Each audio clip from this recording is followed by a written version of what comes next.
Alhamdulillah, nahmaduhu wa nusalli wa nusallimu ala rasulihil karim wa alihi wa sahbihi atba'ihil hammatil dinil qawim. Ashhadu an la ilaha illallah wahdahu la syarika lah wa ashhadu anna Muhammadan abduhu wa rasuluh, amma ba'd.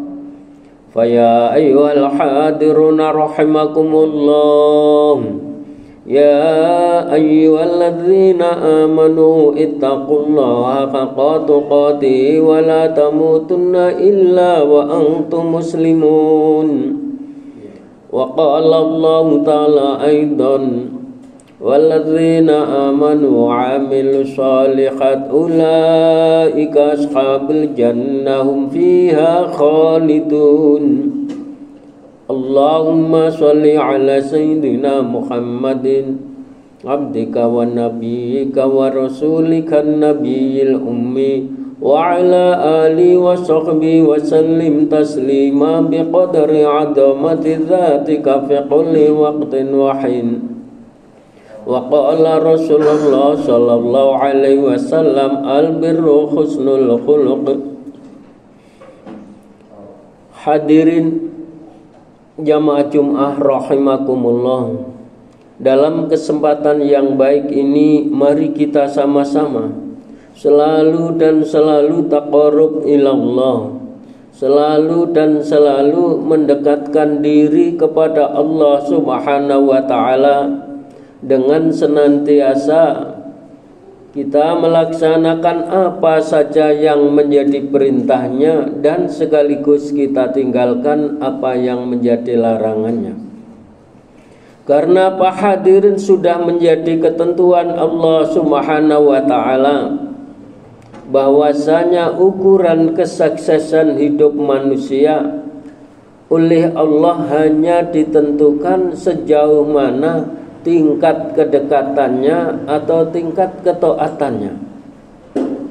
Lagi pula hadirin, pada dasarnya semua manusia memiliki prinsip hidup yang sama, yaitu ingin mendapatkan suatu kesuksesan hidup, ingin mendapatkan kebahagiaan hidup, ingin mendapatkan keselamatan hidup. Hingga utanya pada akhir zaman yang semacam ini banyak manusia yang berlomba-lomba ingin mendapatkan kesuksesan, ingin mendapatkan kebahagiaan, yang mana kesuksesan dan kebahagiaan tersebut hanya diukur dengan materi. Hingga yang petani semangat untuk meningkatkan pertaniannya, yang pedagang semangat untuk meningkatkan perdagangannya, dan yang lain untuk meningkatkan jabatannya dan sebagainya dan sebagainya. Ini banyak manusia yang memiliki salah pilih untuk menentukan prinsip hidup. Tapi hadirin, banyak manusia yang kecewa, yang awalnya dianggap sukses ternyata di tengah perjalanan gagal. Ada yang menginginkan pertanian yang sudah diprogram dengan matang, ternyata hasilnya gagal. Perdagangan gagal, jabatan gagal, banyak. Tapi hadirin, sebenarnya kalau kita menginginkan kebahagiaan, ada jalan yang singkat dan tidak perlu panjang dan mudah dicapai. Kalau kita ingin kaya yang luar biasa, kaya yang tidak pernah miskin, besok di akhirat, sabda Rasulullah sallallahu alaihi wasallam, kita akan dibangunkan istana terdiri dari 60.000 pintu. yang istana tersebut semuanya terbikin dari emas. Aksesorisnya adalah mutiara. Kita kaya, nggak pernah miskin. Lalu apa yang harus kita amalkan untuk mencapai hal tersebut? Mudah. Kita pertahankan iman kita dan kita amalkan agama kita, hanya cukup sampai kita mati saja. Setelah itu kita nikmati selama-lamanya, tidak pernah putus. Kadang manusia ingin muda terus, hatinya muda, walaupun fisiknya tambah hari tambah tua. Tapi kalau kita ingin muda terus, tidak pernah tua, besok di akhirat, bapak-bapak di akhirat, muda kisaran umur 30 tahun, lagi pula tampan luar biasa, tambah hari tambah tampan. Yang ibu-ibu di surga kisaran umur 17 tahun, ABG, cantik, tambah hari tambah cantik, tiada pernah putus. Amalannya cukup mempertahankan kualitas iman dan mengamalkan agama, cukup sampai mati saja. Kalau kita mengamal agama 7 tahun kita mati, cukup 7 tahun. Kalau kita mengamalkan agama 20 tahun selesai, cukup hanya 20 tahun. Setelah itu kita nikmati selama-lamanya. Kalau kita ingin sehat, tidak pernah sakit, besok di akhirat sehat selama-lamanya, tidak pernah sakit. Tidak pernah sakit.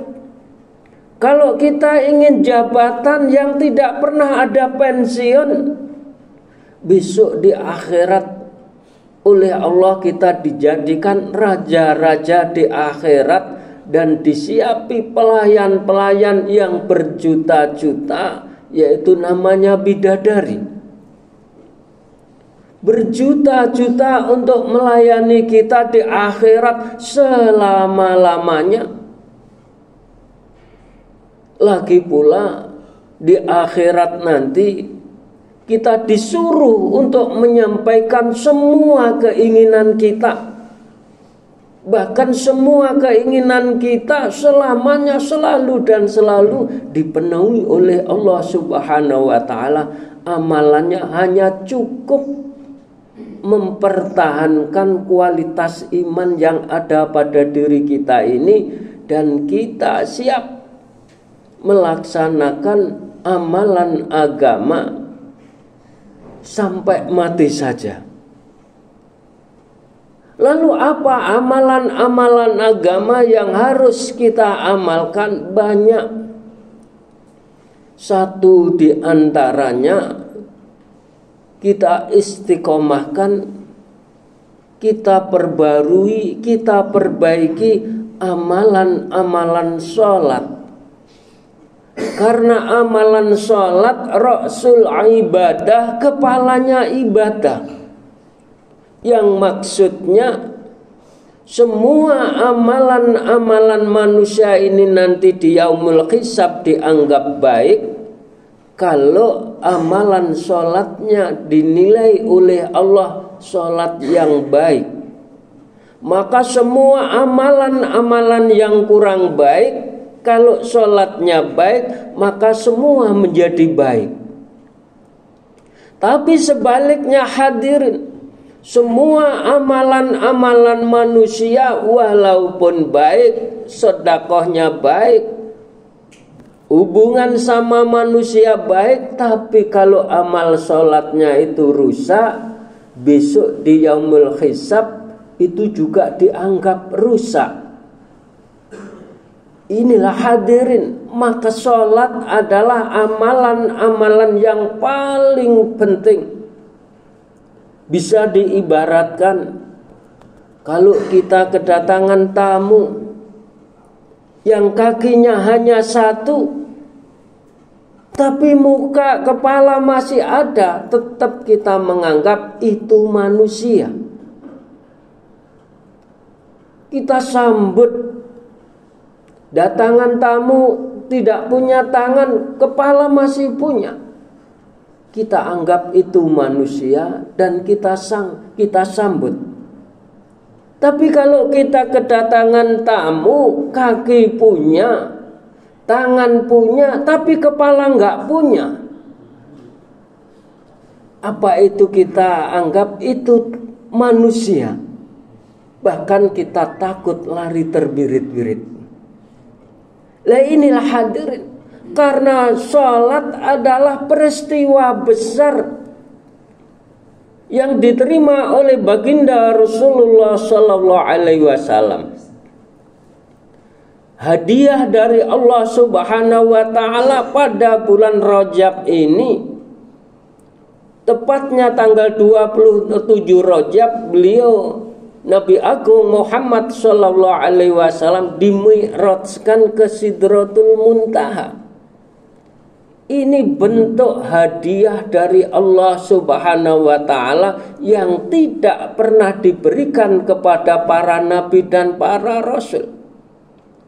Kenapa demikian hadirin? Karena asbab baginda Rasulullah sallallahu alaihi wasallam satu-satunya nabi yang luar biasa, yang ahadun a'dam, derajatnya paling tinggi, memiliki akhlak yang mulia. Selama 23 tahun dia ikhlas bersusah payah untuk menyampaikan kalimah iman kepada umatnya yang bertujuan agar umatnya semua selamat dunia sampai akhirat. Walaupun mereka banyak cacian, tidak pernah ada pujian, dicaci maki habis-habisan. Bahkan tatkala dia di Taif, dia berpikir di Taif banyak pembesar-pembesar, barangkali nanti kami datangi, dia bisa membantu kami. Dia mau masuk Islam. Dia berjalan kaki kurang lebih 100 kilo. 100 kilo jalan kaki menuju kota Taif. Ternyata apa hadirin? Setelah di Taif, para pembesar-pembesar Taif tidak menerima kedatangan baginda Rasulullah sallallahu alaihi wasallam, bahkan menentang. Anak-anak kecil pun dikasih batu untuk melempari beliau sampai darahnya bercucuran. Dia cari mangkok, darah yang bercucuran, dikasih mangkok jangan sampai darahnya turun di bumi Taif. Setelah itu sahabat bertanya, wahai Rasulullah, kenapa darah yang bercucuran masih engkau carikan batu? Aku takut kalau nanti darah saya itu menyentuh bumi Taif, Allah marah. Bumi Taif dihancurkan oleh Allah Subhanahu wa taala. Saya masih kasihan terhadap orang-orang Taif. Hari ini dia tidak mau taat. Barangkali besok-besok anak turunnya mau taat kepada Allah. Dia masih tetap, dia relakan dirinya, kita korbankan dirinya, bukan untuk keselamatan dirinya, tapi untuk seluruh umat.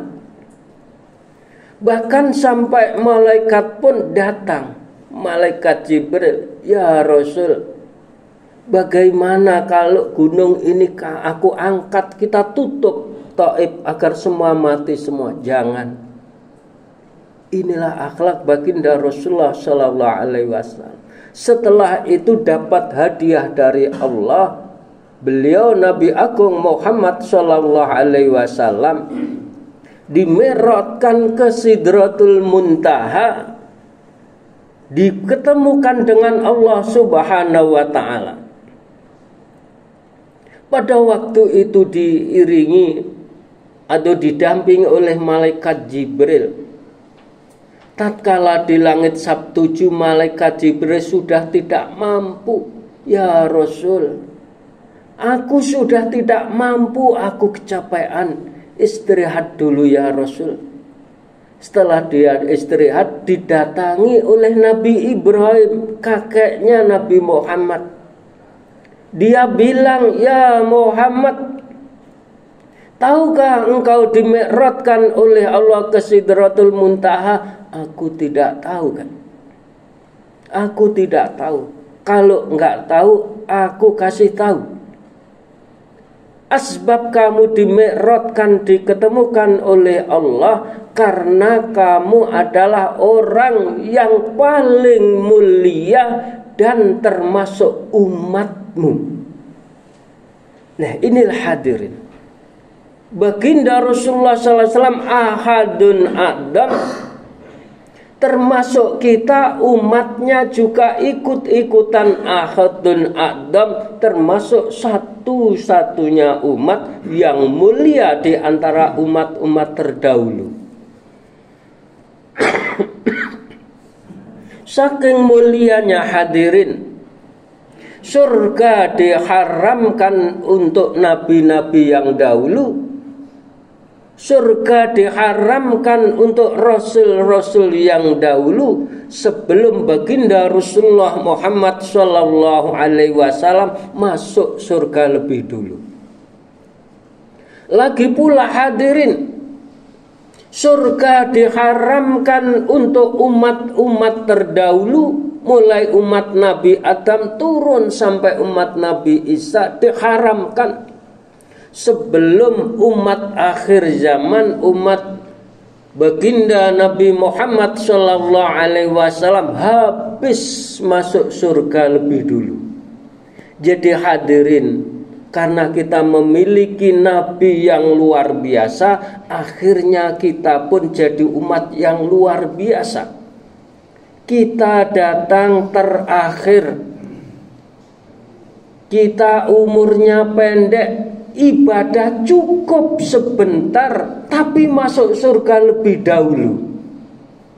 Beda dengan umatnya Nabi Nuh, beribadah selama 950 tahun, masuk surga belakangan.